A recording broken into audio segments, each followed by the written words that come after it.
네, 안녕하세요. 우리 동네 부동산입니다.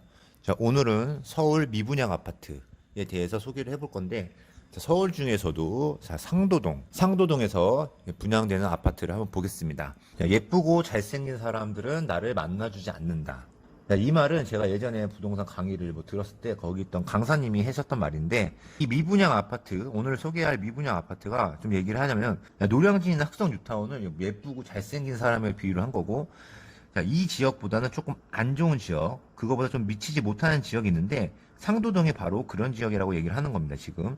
사람들이 다 이쁘고 잘생긴 사람을 만나지 않는 것처럼 그들만의 어떤 매력으로 호감을 갖는 경우도 많죠. 그렇지 않은 사람들은.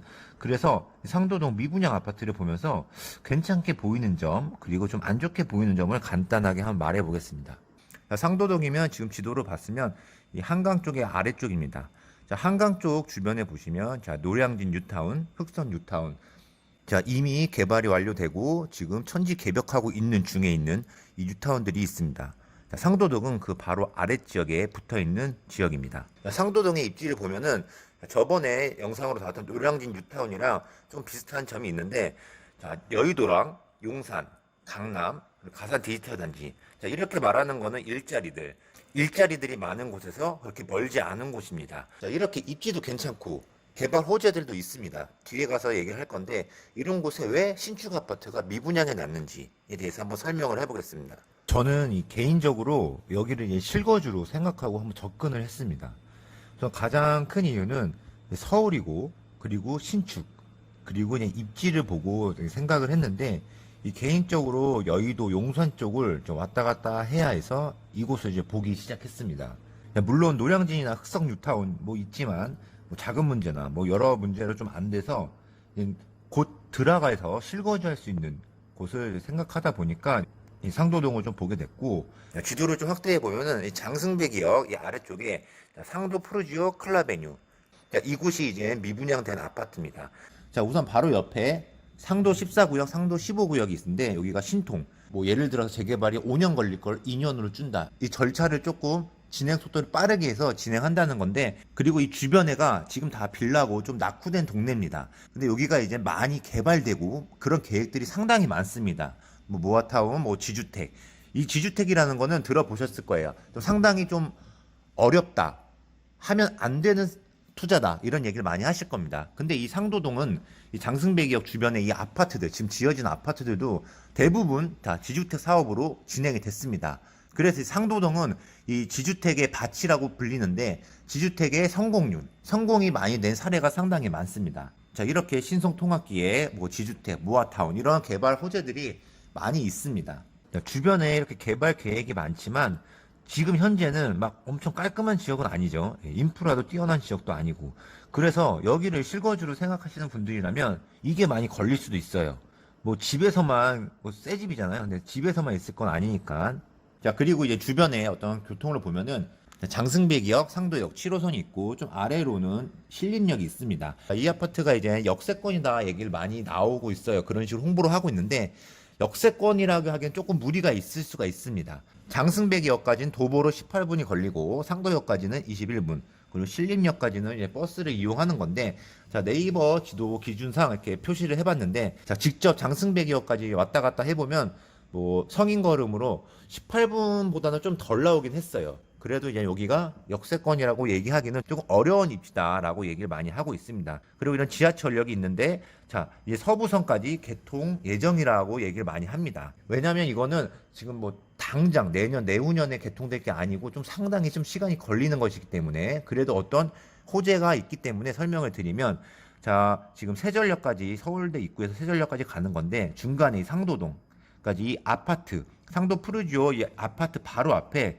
신상도역이라고 가칭이죠, 생긴다고 합니다. 그래서 이 서부선이 개통이 되면은 여의도로 상당히 빨리 한 번에 갈 수 있다는 거죠, 환승 없이. 그렇기 때문에 그래서 이 부분이 교통 호재로서는 가장 큰 호재가 아닐까 생각이 듭니다. 그리고 주변의 학교를 간단히 보면은 바로 앞에 상도 초등학교가 있고, 장승대교 아래 장수 중학교, 그리고 상도역과 사이에 신상도 초등학교가 있고, 그리고 왼쪽 아래로는 단국 중학교, 단국 고등학교가 있습니다. 그리고 또 하나의 호재, 이 종합행정타운이 이 장승배개역 아래에 지금 건설되고 있고 곧 완공 예정입니다.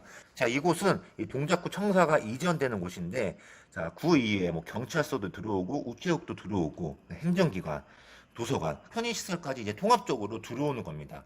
자, 여기가 들어오게 되면 일하는 사람들이 많기 때문에 일자리가 많아지는 거고 주변의 상권들이나 많이 변할 겁니다.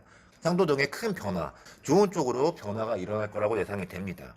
자, 이렇게 간단하게 주변의 입지나 어떤 호재를 알아봤고 이제 본격적으로 이 아파트에 대해서 소개를 해보면 자, 지하 5층, 지하 18층 좀 10개 동으로 771세대.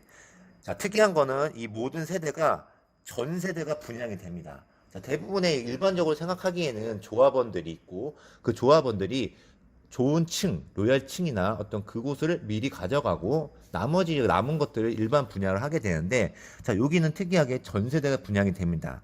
자, 전 세대에 분양되는 이유는 이 땅이 뭐 양녕대군 후손들 그런 구성원들이 모여진 어떤 그런 어떤 집단의 소유였다고 합니다. 그래서 이 소유가 좀 여러 가지 일이 있고 이렇게 하다가 이제 진행이 됐기 때문에 전 세대가 이제 분양이 된다고 합니다. 근데 분양 타입으로 보면은 5구 타입, 뭐 7사 타입, 8사 타입이 있는데 분양가가 좀 중요하겠죠. 자, 5구 타입은 이제 9억 초반대부터 10억 초반, 그리고 8사 타입은 12억 2천에서 13억 8천. 자, 이렇게 분양가가 나와 있습니다. 자, 이 분양가가 좀 상당히 비싸다라고 얘기를 많이 하시는 분들 많이 있습니다. 그래서 지금 현재 모델하우스나 이제 미분양이 났기 때문에 가보면 뭐 이런 문구들이 붙어 있습니다. 청약 조건 없고 실거주 의무 기간도 없다. 그리고 서비스 면적이라고 해서 발코니나 이런 시스템 에어컨들을 다 무상으로 할 수 있다. 라고 홍보를 하고 있어요. 자, 이렇게 신축 아파트, 서울이죠. 자, 입지도 나쁘지 않습니다. 자, 여의도 가깝고, 용산도 가깝고, 그리고 주변에 자, 노량진 뉴타운과 흑성 뉴타운이 있어요. 엄청 좋은 지역으로 변할 곳이 바로 위에 있고, 그러면 이곳들도 거기를 따라갈 수밖에 없을 겁니다. 바로 위에 좋은 아파트들도 있고, 입지가 좋은 아파트들, 그리고 크게 천지개벽할 곳들 아파트들이 있기 때문에, 그리고 어떤 교통 호재, 그리고 종합 행정타운, 그리고 주변에도 상당히 주변의 모든 지역들이 개발 예정에 있고, 개발되고 있고. 자, 그런데 여기가 왜 이렇게 미분양이 났을까? 생각을 해보면, 우선 부동산 시장, 요즘에 부동산 시장이 좀 그런 것도 있긴 있는데, 사람들의 얘기를 들어보면은, 자, 이곳의 입지가 언덕이다, 산동네다, 이런 얘기가 상당히 많아요. 그래서 뭐, 다른 분들의 댓글들을 보면은, 내가 여기서 오래 살아봤는데, 여기는 사람 살 곳이 아니다. 자, 여름에 여기 걸어 올라가면 땀 범벅이 되고 겨울에는 도로가 얼어서 차로도 올라가기 무서운 곳이다. 이런 얘기가 있어요. 그래서 이렇게 가장 많이 얘기가 나오는 거는 자, 입지 언덕이다. 너무 동네가 위에 있다라고 얘기하는데 자, 이거는 어디서 걸어오느냐에 따라서 좀 다르더라고요. 약간 장승배역에서 제가 한번 걸어봤는데 상당히 심한 언덕은 없었어요. 뒤쪽으로 좀 오면은 언덕이 좀 있는 걸로 같아요. 자, 이 안에도 분명히 그 단지마다 높이가 다릅니다. 자, 어떤 동은 상당히 언덕 위에 있고, 어떤 동은 아래에 있는데, 자, 대부분 요즘 신축 아파트들은 경사가 있는 아파트들은 단지 내에서 이동할 때는 엘리베이터가 다 있기 때문에 어렵지 않습니다. 예, 그렇게 무리하게 막 경사가 있는 곳을 지나갈 필요는 없습니다. 예, 그래서 저는 이 언덕에 대한 부분은 그렇게 많이 신경을 안 썼습니다. 평지라는 건 아닌데 분명히 언덕이 있지만 제가 봤을 때는 어떤 이 다른 여의도도 가깝고 어떤 입지적이나 어떤 그런 쪽에서 그런 메리트가 더 눈에 띄었기 때문에 이런 부분에서는 큰 문제라고 생각이 들지 않았습니다.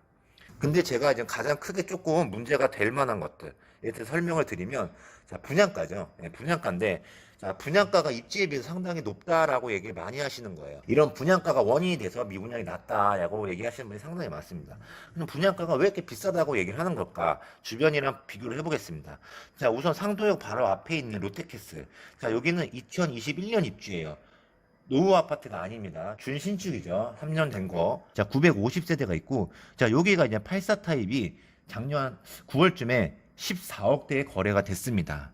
입지적으로 봤을 때는 이 롯데캐슬이 우위에 있습니다. 1억 정도의 차이가 있습니다. 그리고 이제 장승배기역과 상도역 사이에 있는 향도 두산 위브 트레지움 2차가 있어요. 자, 여기는 2016년도에 입주가 된 거예요. 8년 정도 된 아파트인데 582세대고 여기는 이제 84 타입이 작년에 13억대에 거래가 됐습니다. 자, 그러면 이제 보시는 분들은 자, 저기는 여기랑도 더 가깝고 언덕도 아니고 근데 가격이 똑같아. 그럼 당연히 저기를 사야 되고 지금 이 분양되는 아파트는 너무 비싸다라고 생각하실 수 있어요. 근데 가장 큰 차이는 바로 신축이냐 구축이냐 차이입니다. 10년도 안 된 아파트인데 그렇게 많이 차이가 있겠니? 이렇게 생각하시는 분들 많이 있어요. 하지만 그 예전의 아파트들이랑 지금 지어진 아파트들은 분위기가 다릅니다. 그래서 신축만 고집하시는 분들은 이런 이유 때문에 신축을 계속 원하는 겁니다. 젊으신 분들이나 그런 분들은. 그래서 뭐 커뮤니티나 어떤 이런 부분에 좀 메리트가 있기 때문에 어떤 역세권의 구축 아파트랑 역세권에서 좀 떨어진 신축 아파트를 비교해 보면 신축 아파트가 어느 정도 조금 비싸게 시세가 형성되고 있는 이유가 바로 이런 이유입니다. 자, 그러면 여기가 생각보다 구축이 아니다 라고 얘기를 하실 수도 있어서 그 아래쪽에 상도 더샵 1차가 있어요. 여기는 2007년에 입주한 겁니다. 네, 좀 구축이죠. 자, 여기는 대단지고, 자, 여기는 84 타입이 자, 12억대에 거래가 됐습니다. 자, 제가 방금 말씀드린 것처럼 역세권 앞에 구축 아파트랑 역세권에서 좀 떨어진 신축 아파트를 비교해 보면 한 이 정도 차이가 나요. 신축이라는 이유 하나 때문에. 자, 그러면 만약에 이렇게 자, 구축과 이 롯데캐슬 준신축이 있는데 자, 이런 거에 비해서 이 가격 분양되는 가격이 비싼 건지 안 비싼 건지 조금 생각을 하실 필요가 있죠. 예, 좀 객관적으로 보면은 그러니까 뭐 싸진 않다라고 얘기할 수가 있는데 조금 분양가에서 조금 걸림돌이 있습니다. 자, 이런 이유들 때문에 미분양이 낮다. 뭐 난 여기 계약이 되는데 포기한다라는 말이 많이 있습니다. 근데 저처럼 빠른 시기에 신축 아파트에 거주할 수 있는 곳을 찾는 분이라면 그리고 뭐 여의도나 용산처럼 본인이 근처에서 있어야 하는 부분들 그런 분들은 이런 쪽을 선택해도 좀 괜찮을 것 같다고 생각합니다. 처음 말씀드린 것처럼 뭐 이쁘고 잘생긴 사람으로 좀 비유했는데 역세권에 꽤 신축인 아파트는 현실적으로 가지 못하는 부분이 있을 수 있어요. 상황에 따라서 비싸기 때문에 눈을 좀 낮추고 그곳만의 장점을 좀 보고 한다는 거죠. 자, 여기를 선택하시는 분들 중에서는 뭐 실거주 말고 투자로 하시는 분들도 좀 있을 거예요. 자, 그런 분들은 여기를 이제 미래에 좋아질 동네라고 생각하고 노량진 뉴타운, 흑성 뉴타운에 어느 정도 영향을 받아서 아래쪽이잖아요. 바로 그래서 우상향 한다고 생각을 하고 하시는 분들이 많았을 거라고 생각합니다. 저도 이제 부동산에 투자를 하고 관심을 가지고 있는 사람이다 보니까 어느 정도 좀 같은 생각이긴 합니다. 주변 아파트를 비교한 것처럼 제가 이런 걸 해봤을 때, 아, 나는 여기는 조금 너무 과도하게 분양가가 높다 하시는 분들은 안 하는 게 맞습니다. 좀 비교해 봤을 때 가장 준신축으로 보면 롯데캐슬이 있는데, 자, 여기가 지금 14억대인데, 자, 상도 푸르지오랑 1억대의 차이가 있어요. 예, 상도 푸르지오보다 1억이 비쌉니다. 대신 바로 앞에는 역세권 있습니다. 자, 그러면 어디를 선택할 것인가? 제가 생각하기로는 대부분의 사람들은 롯데캐슬을 선택할 것 같아요. 물론 1억 정도의 차이가 있지만, 자, 1억을 더 주고 역세권, 조금 출퇴근하는데 조금 더 편한 지역에 살 건가? 아니면 나는 조금 멀리 있더라도 1억이 싼 지역 신축 아파트를 살 것인가? 자, 어떨 것 같습니까? 이 3년 된 아파트, 롯데캐슬과 비교했을 때는 롯데캐슬에 살려고 하시는 분이 상당히 많을 거라고 생각 들고, 아니면 지금 아까 구축 아파트 비교해봤죠? 자, 상도 더샵 1차.